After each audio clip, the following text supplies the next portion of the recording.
How do we value a company? So there is no algorithm associated with valuing a company, and there is no rule. Typically, in this day and age, given that we are in an environment where there is more capital than there is investable opportunities, then it ultimately turns into an auction.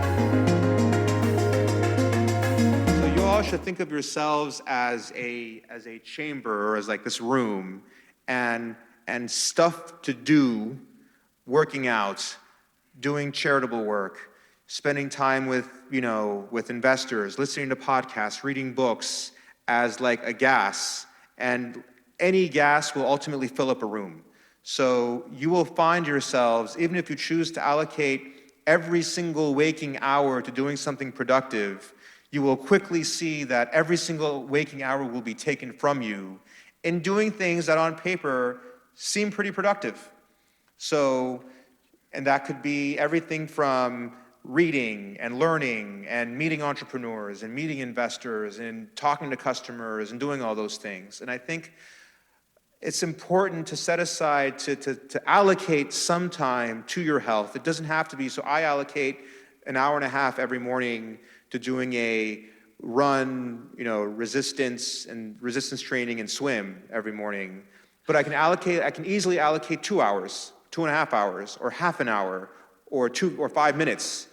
All of that can be allocated. All of those options are on the table, and you can achieve almost the same thing. So my advice to you guys is to think about what you want to allocate your time to and be disciplined as to how much of your time you allocate to it, knowing that, again, your time can be easily filled up with these things, especially in this neighborhood with so many places to go and so many people to see and so many folks to watch talk about venture capital and startups. So be disciplined as to what you allocate your time to, and create rules for yourselves and constantly revisit those. So the question that was asked earlier as to how you're reinventing yourself, constantly go back and ask yourself, why am I allocating time to this? Why am I listening to this podcast? Why am I reading this book? Keep on asking yourself as to why you're doing these things, and keep the end goal in mind. And make sure you also keep time for yourselves. It's easy to spend all your time taking your kids around or spending time with your spouses and all that kind of stuff. But also make sure you keep time for yourselves so you can constantly revisit and readjust as needed. Does that answer your question? The question in the back. How do we value a company? So there is no algorithm associated with valuing a company, and there is no rule.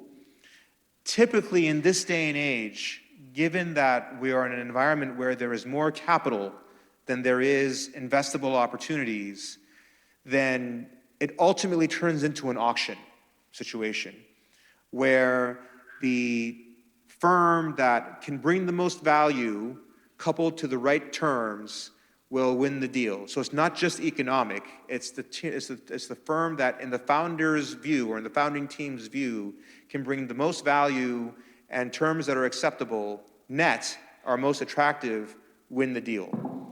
And the valuations that firms typically attribute or like to attribute are valuations that fit their model. So the venture components of our fund is $500 million. And we are out looking to make a multiple of 3 to 4x that $500 million. So we're looking to return $2 billion from that $500 million of that we're investing. And so to do that, we need at least 10 companies that return $200 million, meaning that we have to at least own 10% of 10 companies, which will return $200 million each, right, to generate $2 billion of proceeds.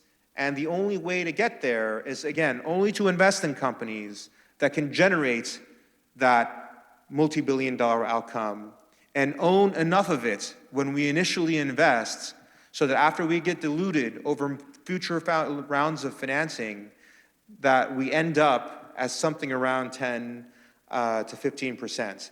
So if we're investing at a $100 million valuation, and we're investing, let's say, $15 million in that round, then the expectation has to be that this company can generate at least, again, a $2-3 billion outcome within a reasonable time frame. So the calculation is done backwards from where the expectations are to a valuation that'll get you there under the upside scenario, knowing that 3 out of 10 companies fail, another 3 or 4 companies maybe return a 1 to 2x, and then the remaining 3, so you have a sub 30% probability that you'll even hit that kind of magnitude outcome, if that makes sense.